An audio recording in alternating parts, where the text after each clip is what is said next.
To je skupo, rekao je debeli kontrolor, ali Henryu mora da se pruži šansa. James će da ode po ugalj.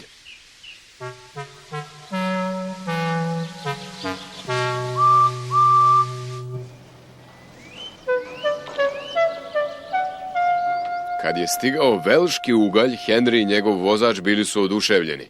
Sad ćemo mi njima da pokažemo, Henry, druže stari. Pažljivo su zapalili vatru stavljajući velike komade uglja po stranicama peći kao da prave zid. Zatim su sredinu prekrili manjim komadima. Kvariš mi vatru, žalio se Henry.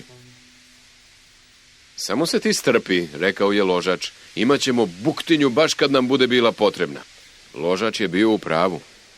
Kad je Henry stigao na peron, voda je lepo ključala pa je morao da otpusti paru. Kako si, Henry? Pi, pi, pi, zazviždao je Henry. Dobro sam. Imate li dobru vatru, vozaču? Nikad bolju, a imamo i puno pare. Nemojte da obarate rekorde, upozorio ih je debeli kontrolor.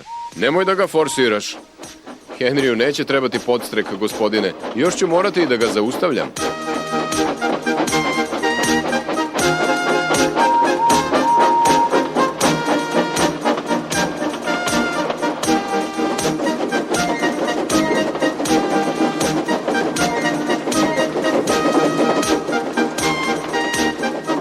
Henry je imao divan dan.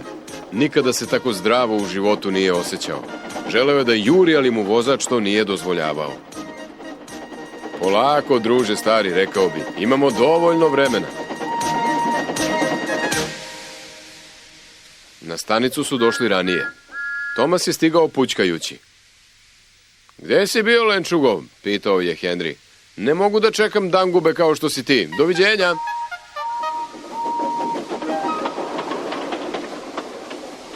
Wow, rekao je Tomas Eni i Clarabel.